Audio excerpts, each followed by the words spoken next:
Hey, yo, what up? Welcome back. This is not a podcast. It's just my thoughts around Markman. Shout out to everybody who supports the channel. If you watch, if you like, if you leave comments, if you subscribe, if you unsubscribe and you watch a couple of these videos, please hit the subscribe button. Please subscribe, man. It helps the channel out. Now, no pressure. If this is your first time and you're like, you know what, I'm on the fence. I don't really know if I like this guy. I don't know if I like this format. I don't know if I like his takes. And you don't want to subscribe, that's fine, man. No pressure, no pressure. But if you watched a couple of these and you're like, damn, okay, I like it here. I check for what this guy has to say. I like this style and this format. Hit the subscribe button, man. Don't hurt. Don't cost you nothing. Appreciate y'all though. Want to talk about Kendrick Lamar and SZA's Grand National Tour. All right, hit Rogers Center in Toronto, Canada last night. First of a 2-night run there. It was one of the dates that was circled on the calendar. As soon as the tour was announced, you know, everyone was keeping an eye on it because, of course, Toronto is Drake's hometown, and there was questions on how it would all go down after this battle that they had, this historic battle that they both had. There were some questions about ticket sales. How will Kendrick sell tickets in Drake's hometown? And actually, when the tour was first announced, it was just one Toronto date, and based off of the pre-sale, they felt confident enough to add a second one. You know, look, there was some drama, some internet threats. Some folks said, you know, things that will happen if Kendrick pulls up in Toronto. You know, there was speculation on what Kendrick would do on that stage, if he would do anything different at the Toronto show than he did at any of the other dates, and just overall how Toronto will receive him. And, you know, I think the good part here, the great part here, the part to really celebrate is that the show went off without a hitch. Last night, seems like the fans loved it. Nobody was hurt. And I'm talking about the fans when you bring that much people together too, and you know, there's passionate fans. Let's just call them. Nobody was hurt, so it seems, which is great. I was not there. I didn't go to the show. I did see the show at MetLife in New Jersey, in the New York City area, and I did go to see the show when I was in LA at SoFi. The tour was really dope. I really enjoyed myself. I had a good time both nights. I didn't go to the Toronto show. I contemplated it. I actually contemplated it, but I had some family things going on here at home that I just felt like it would be better for me to be at home than to be out. You know what I'm saying? Just going to other cities, checking out the tour. But I checked it out in New York and LA, man, and I loved it. So if you haven't checked it out yet, definitely. And especially if you're a Kendrick fan, if you're a hip hop fan, but if you're a Kendrick fan, like, you got to check it out. So the show was a reported sellout. Night one was a reported sellout. No reported special guests, though. You know, the show hasn't been built on special guests. There've been a few surprises. When I went to MetLife in Jersey, Baby Keem popped out on Kendrick's set. SZA brought out Kaytranada on her set. When I went to LA, SZA brought out Justin Bieber to do the Snooze remix. Doja Cat had came out one night on SZA's set. Lizzo had came out. AZ Chike had come out on Kendrick's set in LA. But the show isn't really kind of built on the special guests, right? Like, people are there for Kendrick, people are there for SZA, and they put on a dope show. So no reported special guests in Toronto. So like I said, I didn't go to the show, but the clips from what I heard from people who went, I know a couple of people who were out there, was that it was a dope night. You know, I guess the headline of the whole thing is Not Like Us. Dot performed Not Like Us towards the very end of his set, just like he does every night. It's not the final song, but you know, it's the winding down. When Not Like Us comes on, it is definitely like the highlight or the peak of the show. It comes towards the end.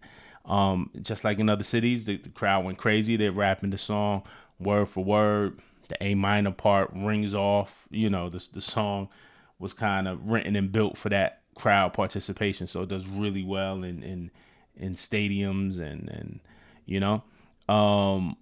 It's the high point of the show. So what makes the Toronto show different? What happened in Toronto that didn't happen in any other city is that the crowd chanted, when Kendrick was done with Not Like Us, the crowd chanted one more time. One more time! One more time!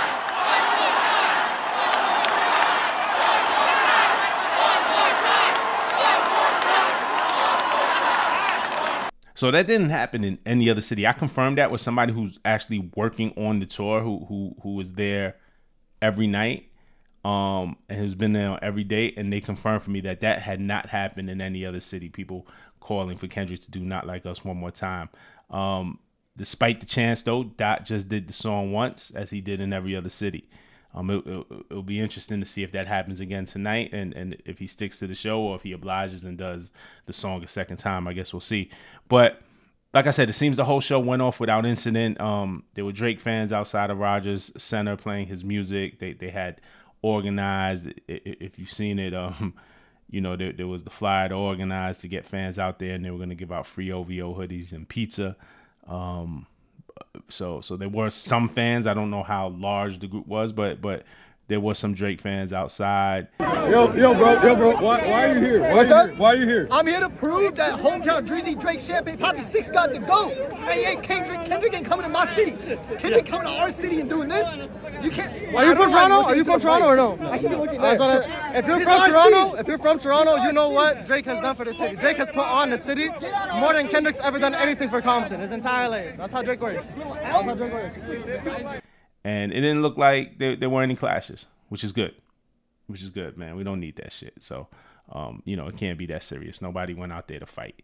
There's videos of fans gathered inside New Ho King after the show. That's the Chinese restaurant that Kendrick shouted out in Euphoria.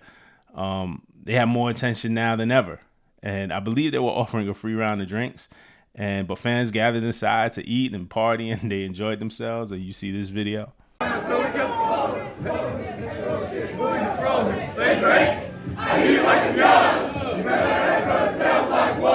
So look, speaking about rap on a rap level, is it embarrassing for your rival rapper to come into your city and perform the diss records and have the fanfare?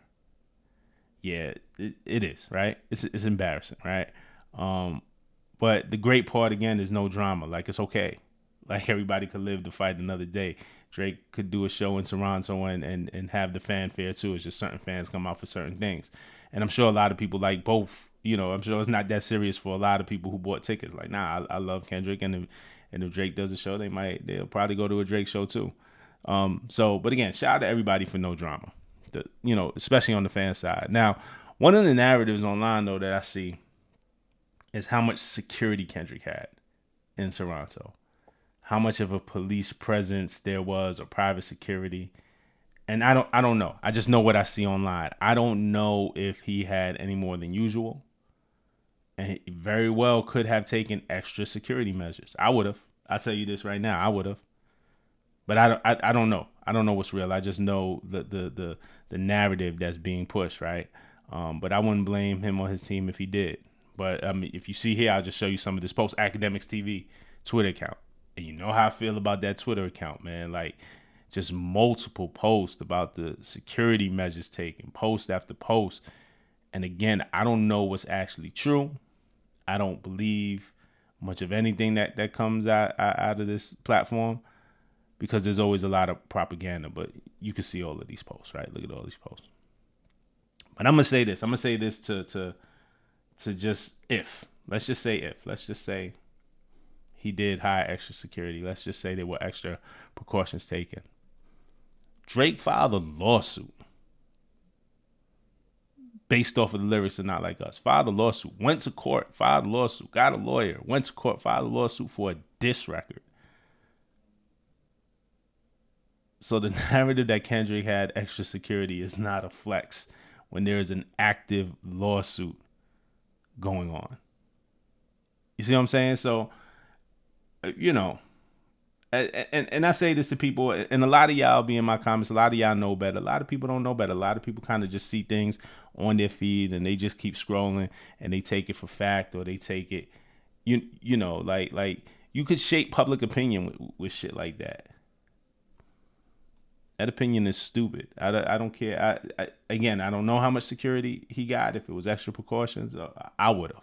I definitely don't blame him. And then you can't shit on a guy for getting security, having police presence. Like, that goes out the window. You ran to the law. You ran to the court. Your guy ran to the court. Like, there's an active lawsuit out there. So it's just a dumbass argument. So what was Drake doing last night? Well, he was supposed to stream with Casanat. to go over video treatments for the Somebody Loves Me video, that the joint with him and Party from the Some Sexy Songs for You album. They did that fan contest, and I guess they were supposed to go over some video treatments last night with Casanat. That got postponed. They announced it, and then they said, they're going to postpone it for a couple of days, which is cool. You know, people going to tune in for that. You know what I'm saying? We're going to see what that goes. I don't know why they postponed it. The assumption is that, they just didn't want the scrutiny of him doing something the same night that Kendrick was doing something, maybe, is the assumption, keyword being assumption. I don't know why they announced it and then postponed it, but it seems like that'll be happening on another date. But he did drop a new feature last night. Drake dropped a new feature last night. OVO Sound artist Smiley dropped his new album, Don't Box Me In. That came out last night, and there's a song on it called To Maza featuring Drake. I'm gonna be honest, I'm not really into Smiley as a fan at all. I'll get around to listening to the album because it's just like, just being who I am. It's like, hey, it's good to listen to everything, kind of just be aware of what's going on.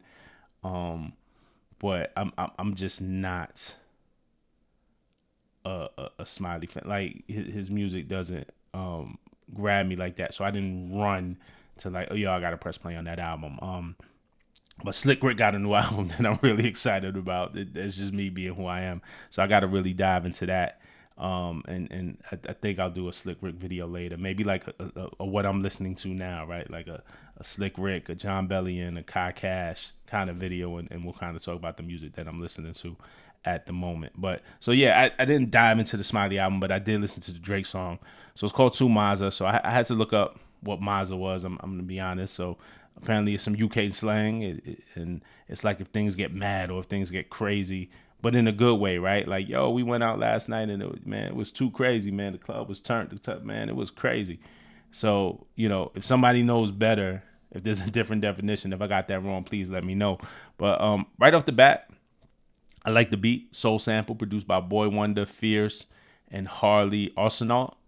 I looked at the credits and I didn't see sample credited in Spotify. Like I didn't see like when there's a sample credited. A lot of times you can see the writers of that sample. I didn't see it credited in Spotify, so I don't want to speculate or talk about it in case they didn't clear it. You know what I'm saying? And I'm sure they did, and sometimes you do clear it and the sample credits still don't kind of show up. There's a lot of reasons why, but just in case I don't want to talk about the sample, but it's like a sample bass beat, or it could have been a sample they created. I think I recognize it though, but I'm not even going to kind of go into that. But I like the beat. I'm saying all that to say I like the beat. The song is cool. I like right off the bat, has nothing to do with the battle or Kendrick or any drama. There's no drama in this whatsoever, which is a good thing. Like, I'm sure there'll be other songs that come later, maybe when Drake drops his solo album. But, at some point, everybody has to get back to making music that they would normally make. But, it's just this slow rolling beat. Drake talking about his come up and putting on for Toronto. And, just like lyrics like, I remember pushing DT with Mandem, whipping 2 Mazdas.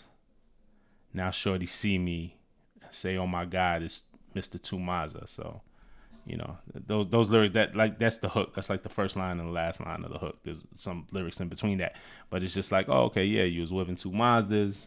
Actually, my first car was a Mazda. It was a Mazda 626. So not the most glamorous thing at all. And then, you come up, oh my God, it's Mr. 2 Maza. So that just gives you an idea what the song is. And then, then he's just putting on for Toronto. He got lyrics like, I'm in Barrie, Muskoka, and Brampton, fuck Hollywood and the Hamptons. I'm in a Bridle Path Mansion, Ferris Ray fully expansion. So, just talking about the embassy, right? The house that he built. So just a lot of kind of bragging on just, I went from here to the now, or from there to here, like how I came up and just putting on a lot for Toronto. The video has Smiley and Drake and their crew in the spa, a couple of girls. If you're a fan, you'll dig it, I'm sure. If you are a fan of Drake and like die hard, you will dig it. I don't know that this becomes like some big ubiquitous hit like Nokia. Nokia is inescapable. Like you can't escape Nokia. So I don't think this is that. But I also don't know that it was designed to be that. I think this was just like a cool out joint. So I think if you're a fan, you'll like it. You're a diehard fan, you'll like it. Something new from your guy. And if you're not a fan, I think this is a joint that's easy to ignore, for lack of a better word. Like you probably are not gonna hear it. You know what I'm saying? When you go out everywhere, you know you're gonna have to seek it out some more. But that's it. Those are just my thoughts, man. Wonder what happens on night 2 with Kendrick in night 2 if it goes off any different. But I hope that it stays that no drama. I hope, man, he goes in there, he does a show. Man, fans go enjoy the show, and everybody gets home safe. You know what I'm saying? Like, which is what I expect to happen. And you know, we'll see though. If something happens, maybe we'll talk about it. But I'm gonna be back. There's a lot of things I want to talk about. I definitely want to digest the Slick Rick album. Definitely been listening to his John Bellion album. Shout out to Kai Cash, and I have some thoughts on the Wale Kai Sinat thing. If y'all want to hear about it, maybe I'll do a video about that too. But you know, shout out to everybody who was on Twitter Spaces. B Dot did the Twitter Spaces, and I had just jumped on and gave my spiel, my 1-2, my thoughts on it. But we'll be back. That's it, man. You know, maybe I'll see you. Maybe we get a second video today. We'll see. All right, peace.